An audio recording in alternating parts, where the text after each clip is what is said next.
train your Gavin. Read those books in a blink, oh yeah.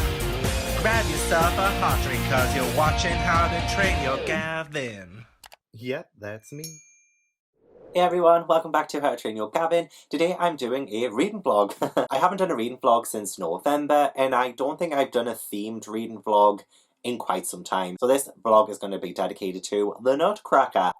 Now if you're wondering why I'm doing a reading vlog for the Nutcracker in January, well the reason is I got gifted a hardback proof of Midnight in Everwood by M.A. Kuzniar. And yep, this is a proof copy, an ARC. It doesn't come out until October 2021. And this is an adult Nutcracker retelling. And thank you so much to HQ Stories for sending me this. And I thought because this is such an absolutely gorgeous, gorgeous book, it would be criminal not to do a reading vlog for it. So as you can see there, it has the ballerina on the front and Midnight in Everwood on the side, and then Prepare to be Enchanted on the back. And this came wrapped from the publisher as well. It was really beautifully wrapped and it had a ribbon around it. I wish I had saved it for this video, but honestly as soon as I got it, I was like, I'm opening that bad boy. But then I thought, you know what, I really want to read this because it is an adult Nutcracker retelling. This one follows a young woman who is being married off and her ballerina days are numbered. But then a mysterious stranger moves in next door and he brings with him magic and mystery. And I believe he builds her an elaborate set and she... I don't know what happens after that, to be honest, but I'm really excited to dig in. This is also set in Nottingham in 1906. So again, like really excited about it because it's just going to be so good. Okay, so I really wanted to read this one, okay? But I don't think I would be able to do this book justice without having first read what this is based on. So I decided to pick up The Nutcracker by A.T.A. Hoffman, and this is a gorgeous edition of it that is illustrated by Sana Anuka, and this is a story about a toy coming to life, I believe. He's a nutcracker, of course, but I believe there is this mouse king, and it's just filled with imagination. I've never ever read this story before. I've only ever really seen The Nutcracker and the Four Realms, and I wasn't the biggest fan of that film, and I don't think this is anything like it, so that'll be a good thing. But I'm really interested to see what this is actually about, because as I said, I only know the bare bones of a toy coming to life. I believe I might have seen a Disney short of a nutcracker coming to life and saving a ballerina. But I'm not too sure, I know there's a Sugar Plum Fairy as well, but I don't know if that's actually from the movie or in this. Never seen the ballet either. I think it might be on Netflix or a streaming service, so I'll see if it is, and I'll also watch that during this reading vlog. But yeah, I thought I would read the original so that I can know better to understand Midnight in Everwood. Not just that though, I did hear from the author that she was kind of inspired by the original story by A.T.A. Hoffman, as well as the version that was written by, and you know what, I'm going to look up how to pronounce his name because I've been saying it so many times and I keep getting it wrong. It sounds wrong the way I'm saying it. He's the person who wrote The Count of Monte Cristo, but I keep saying it's Alexander Dumas, and I don't think that's right because that sounds wrong. Let's YouTube this and let's solve the mystery. This is Julian the Frenchman who makes French pronunciation videos here on YouTube, and we are looking at how to pronounce the name with the typical French pronunciation of this famous French writer whose works have been translated into many languages. He is simply one of the most widely read French authors. How do you go about pronouncing his name? In French, in France, we would say Alexandre Dumas. Dumas. The S at the end is definitely silent, so do not say Dumas, but rather Dumas. Alexandre Dumas is how we Alexandre say it in Dumas? France, but it'd be fine in English or American to say Alexandre Dumas. Dumas. I'm so glad I learned that. Oh my gosh, I'm learning something new every reading vlog. Okay, so this is a really pretty Barnes & Noble edition of The Nutcracker and the Christmas Tales, and I'm shaking because it's actually quite heavy and I'm not that strong. I can hear fireworks going off as well. It is New Year's Day, so I don't blame them. So yeah, there is actually a retelling of The Nutcracker that was written by Alexandre Dumas, and oh god, I sound so posh. Yeah, so I'm going to read the retelling as well by Alexandre Dumas, because I did hear that both versions of these have influenced Midnight in Everwood. So if I read both of the versions first, then I will hopefully be able to understand and appreciate this adult retelling of the Nutcracker. I'm going to read these books, and of course starting with the original, the Nutcracker, which I will start pretty much now because I have my coffee and I want to, start reading this before my coffee gets cold. And I wish I had have gotten this vlog up before Christmas. However, I didn't actually receive this until New Year's Eve yesterday. So this one took such a while to get here. But you know what? We are working with what we have. This one is going up in January and I don't even care. So I hope you are ready to read some Nutcracker with me and get on with the reading vlog. During the long day of the 24th of December, the children of Dr. Stahlbaum were forbidden from entering the parlour. In hushed tones, Fritz was telling his little sister that he had not long before seen a little dark man glide along the corridor with a large box under his arm, but he knew full well that it was only Godfather Drosselmeyer. At this, Marie clapped her little hands for joy and exclaimed, "Oh, what do you imagine Godfather Drosselmeyer has made for us this time?"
Oh, fucking hell.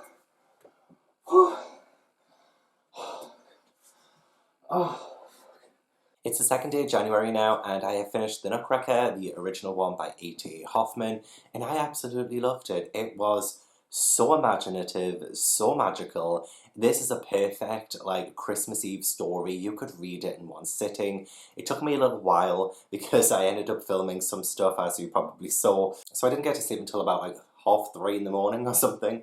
But I have my coffee, and I am going to sit and read the next Nutcracker book I need to read.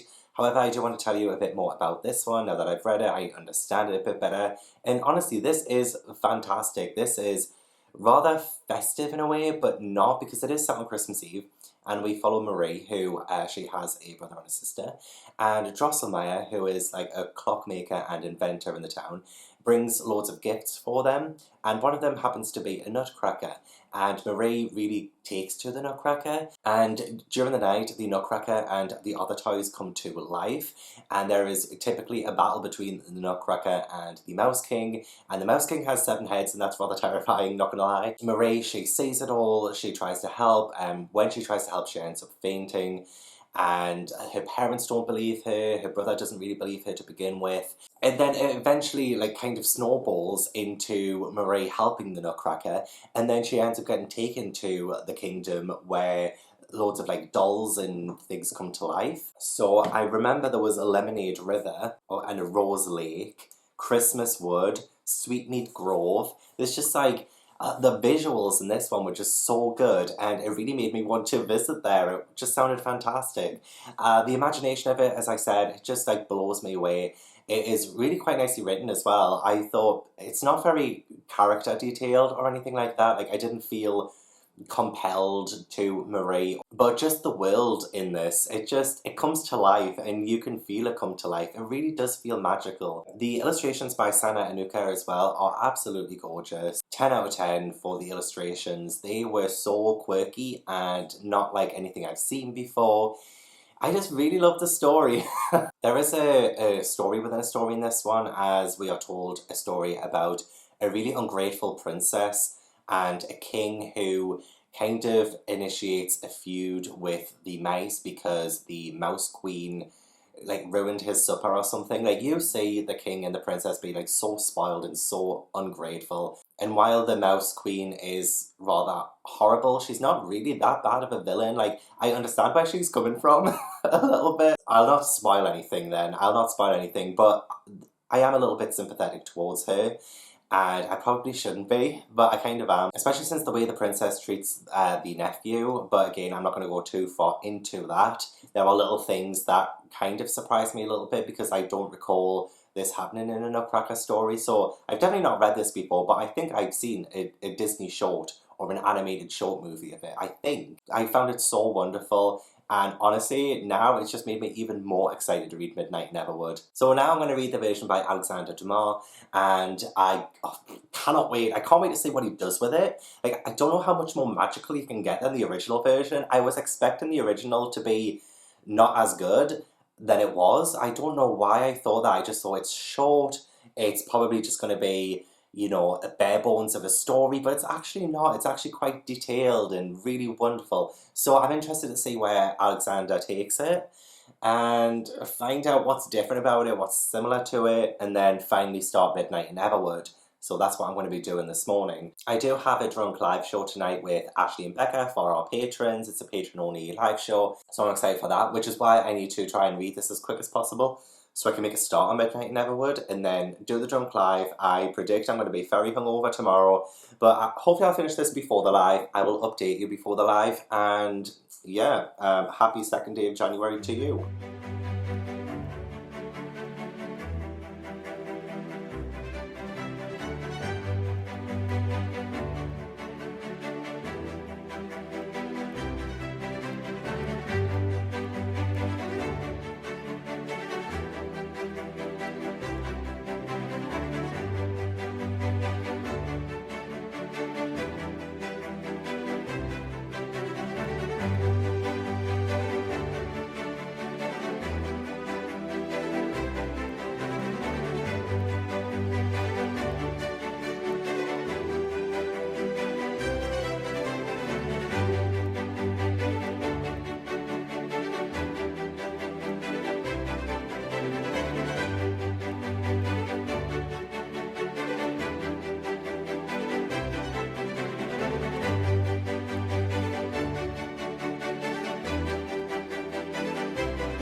The Prosecco is open. There is T minus 30 minutes. Yep, 30 minutes for the drunk live show with Becca from Becca and the Books and Ashlee from A Frog Through Fiction for our patrons. So I cracked open the bottle of bubbly, and I am going to be drinking this whole bottle. I've got another one for spare just in case. I know it looks like I've been drinking a lot the past couple of weeks. This is like the first proper Prosecco, the first proper drink that I've had in a little while. Anyway, that's not what this vlog is about. This vlog is about the Nutcracker, and I finally finished the Alexander Dumas version of it, and it's definitely more embellished than the original. I was expecting something like totally retold, but actually it is really just the entire plot of the original Nutcracker. The exact same, pretty much. Now, there are little differences, but it's not really that noticeable. This one is extremely true to the original. So this one starts off with a man who is telling the story of the Nutcracker to some children. And even the guy who starts telling the story at the start is saying, oh, this is the Nutcracker by A.T.A. Hoffman.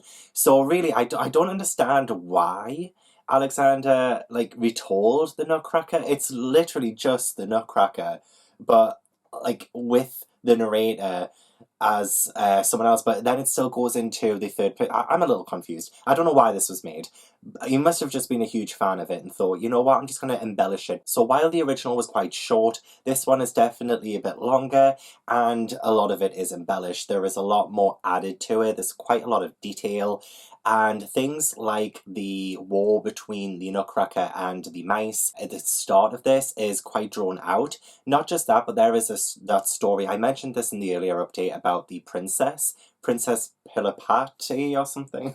I've said that totally wrong. Yeah, Princess, well, I'm just going to call her Princess. But that story where it goes through how the Nutcracker came to be, that story is just so drawn out in this. I was actually finding it really tedious by the end of it, and I just wanted that story within the story to be over. But saying that though, I do really like this book as well. I actually ended up giving this one 4 stars, whereas I've given the original one 5 stars, just because the original one just had that charm and whimsy that was very compact and just like the perfect length, I think, for the story.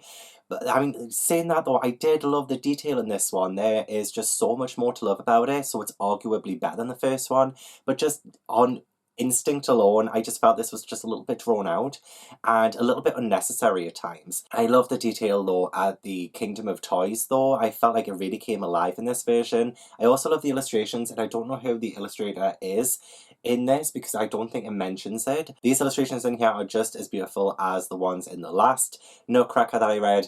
So yeah, it's like overall it is still a great story. The story's there, I love the story. I just found this one to be a little bit too long, but I kind of wish I didn't read it right after the original one, because I felt if I'd paced it out, if I'd given them a bit more time, then this one would have shined a bit better.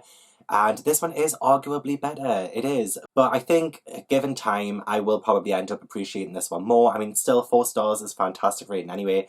But yeah, I really enjoyed reading this still. It was still good. It was snowing outside while I was reading it, so it was just like the perfect atmosphere. I had my Victorian London ambience thing on the TV at the same time, so it was great. But that does mean that I can read Midnight in Everwood now, so finally, this is what we have been waiting for. This is the reason why I started this vlog, is to read Midnight in Everwood by Kuzniar. And the next time I update you, I might read half of it and then let you know my initial thoughts, what the book is really about, because when I've been explaining what this book is about, I just don't think I've done that good a job. But I can't wait to see this start to blossom. And now I've read The Nutcracker and the Retelling by Alexander Dumas, and I swear I say his name different every single time. Then I will be able to appreciate this one so much. Cannot wait. Oh god, it's just so beautiful. So I'm going to do this live, have an absolute blast, spend some time with my Becca and Ashlee because I've missed them. But yeah, after that I will go to bed and start reading Midnight in Everwood while I'm under the covers. I do want to try and maybe finish Midnight in Everwood tomorrow. I have another live tomorrow, so it would be nice to try and get as much of it read as possible. I don't mind though. I don't mind if I have to draw this one out a little bit longer, but yeah, I'm going to stop blabbing and get to this live. Oh man, I need to wait. Before we play this game, I need to wait now. I hope this is their first impression.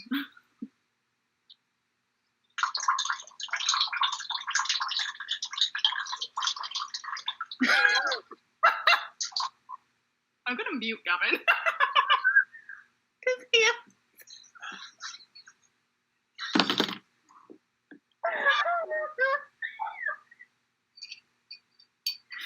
Why is the microphone with him?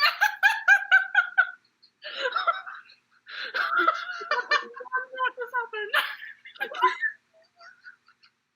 He's gonna come back and be like, what's wrong with you?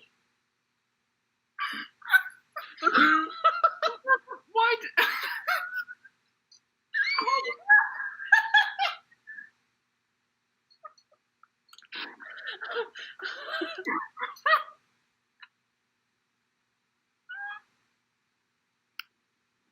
I forgot I had headphones in.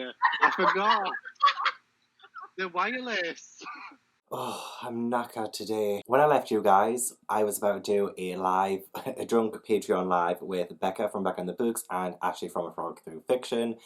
And we ended up staying up till 5:30 in the morning. Like, we did the live show for like 9 hours, so we finished that about like 4 o'clock. And then we just ended up speaking for like another hour and a half after it. And honestly, I could not keep my eyes open. But that also meant that I ended up having a bit of a late start to today, so I didn't actually really get up until about midday. And yeah, I've been like so behind today, but it's fine because it's actually been quite a chill day. I do have another live after this vlog update, I'm doing a book club for Read, Rate, Review, and we're going to be talking about The House in the Cerulean Sea by T.J. Klune, which is a book that I loved. However, this vlog is not about that. This vlog is about The Nutcracker and Midnight in Everwood by M.A. Kuzniar. And I am now 150 pages into this, and I am absolutely loving it so far. I'm not going to do any spoilers whatsoever when I talk about this book, so do not worry about that. I really just want to like hype you guys up about it because, oh my gosh, it's been so wonderful so far. So any like plot things I mention, it'll just be alluding to the synopsis of this, because there is, you know, like a nice lengthy synopsis that gives you like a fair bit of like the meat of the story. But I mean, it's just been so wonderful. So whatever I talk about, it's most likely on the back, and I'm going to try and be as generic as possible. So 150 pages in. Our main protagonist is called Marietta, and she really loves dancing. She is turning 21 in the new year, so she has a very limited time before she has to give it up for like family obligations and things, but she doesn't really want to. She doesn't really want to get married off or anything like that. She loves dancing. It's her life. This is set in Nottingham in 1906, and I really do feel the time piece of this. The writing style is just gorgeous. Like, there's so much detail and flair to the writing. It feels like I'm reading like an Oscar Wilde book, and it's so wonderful to read. It's an absolute delight. So it's got the, you know, the flowery and atmospheric writing in this. So the start of this book, I would say like the first 12-ish chapters, really builds Marietta up, and we have Dr. Drosselmeyer who moves in next door, and he's very mysterious. We have no idea what the hell is going on with him. He is weird, but also a little bit sinister, but also I'm kind of doubting myself as well. Like, I don't know what's going on with him. However, I have just read The Nutcracker, and he is the inventor, the toy maker, so this, I do feel the Nutcracker influence in this so much, but like not overwhelmingly so. Like, this can stand on its own 2 feet. Like, this is... you don't actually need to read The Nutcracker before this. I'm just really glad I did. But this has the spirit of The Nutcracker. So we got to a point, I remember when I described the synopsis to you, that Dr. Drosselmeyer, he ends up building Marietta this like elaborate set, and that's because like her swan song is going to be The Sleeping Beauty, which is like a ballet, and before she gives all of that up, that will be like her final performance. So he is building like the set for it, and it's like a very elaborate set, and it is in the synopsis, this, so it's not spoiling anything, but she does go through this like door in this like in this set, and she ends up in Everwood. It's kind of a little bit Narnia-esque how she like goes through, and she's in a whole new world, and that happens like around chapter 13. So like the story really does kick off from chapter 13. So I am on chapter 21 now, I think. I've been introduced to this new world, and I can really feel the Nutcracker inspiration, because there is certain like sensory, there's like confectionery descriptions. It's both a beautiful world, but I'm really starting to see some sinister things in this world too. It's not all as it appears to be, and that is honestly keeping my suspense and keeping my intrigue so high. And honestly, if I wasn't doing this live right after, I would just like, continue reading this, and I just wouldn't stop. But I'm really excited for the live as well, though. I'm going to catch up with my bays. I have my coffee ready for the live as well, so once the live is over, I will start reading this again. Probably won't finish this until tomorrow, where I'll be able to have like a more well-rounded idea of what I think about this book.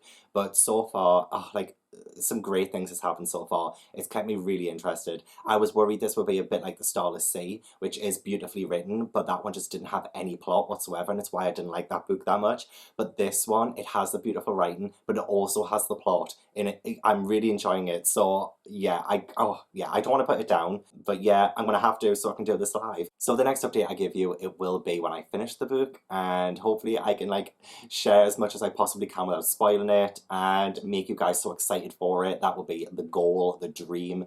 So yeah, I will catch you. I don't think I'm going to do another B-roll, so I will catch you in like literally a second. Also, do you like my socks? It's Sunday. Apparently every time I do a vlog update, I need a drink in my hand.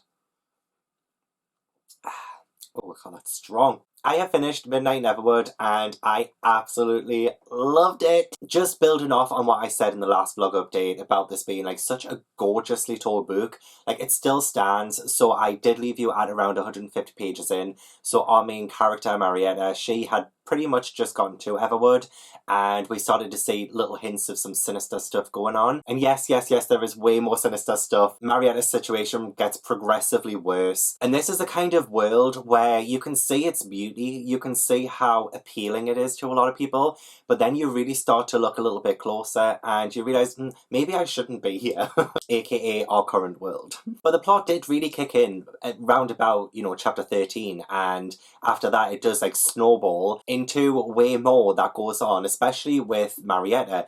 And what I loved about this, and obviously I have to be really vague because this is an arc and I can't really spoil anything or say too much, Kuzniar, she ended up making me really like a character who I actually loathed in the Nutcracker, and I felt like she really gave her a way better personality, a way better story. And I mean, I feel like this, even though it's a Nutcracker retelling, I feel like this can, and I've mentioned this before, stand on its own. So I don't think, like, because there are some character names that are the same and some that are different, but I think this really just takes it to a whole new level. So you can really separate this from the Nutcracker and not have to read it beforehand. But as I said, it would be nice to, you know, just to see all those little nuggets of inspiration. And I did feel that, and I felt the Nutcracker magicalism. There was just things about the sentence that was so rich, and it is one of those cozy, like part of the descriptions are cozy and really Nutcracker-esque, which is great. Very sensory, very descriptive and lush. So all of that is in there, and it's definitely one of those ones that I feel like when this comes out in October, end of October, then when people start reading it like November, December, it will be the perfect time to read it. It gives you those really wintry, atmospheric feelings. Marietta is such a great protagonist. Like, she is very headstrong, and sometimes that gets her into trouble though, and like you see, like, she's stubborn, like, she's very stubborn, but she is a character who you can really root for and sympathise with, and she ends up, like, learning a lot, which, again, I won't spoil anything, but she does learn a lot. She's so driven, she's so ambitious, and I love to see it. I love the depiction of female friendship in this as well. It goes places, and it just feels so natural and real. There's also some queer representation in this, and it's beautiful to see. It's beautiful to see. And there is a villain, and of course there is a villain who I absolutely loathe, and yeah, there's so much cruelty from this villain. They are sadistic, but it really fits. Like, it all fits together. It's like very whimsical, but it also feels extremely real. There was some romance in this as well, which again I won't say too much of,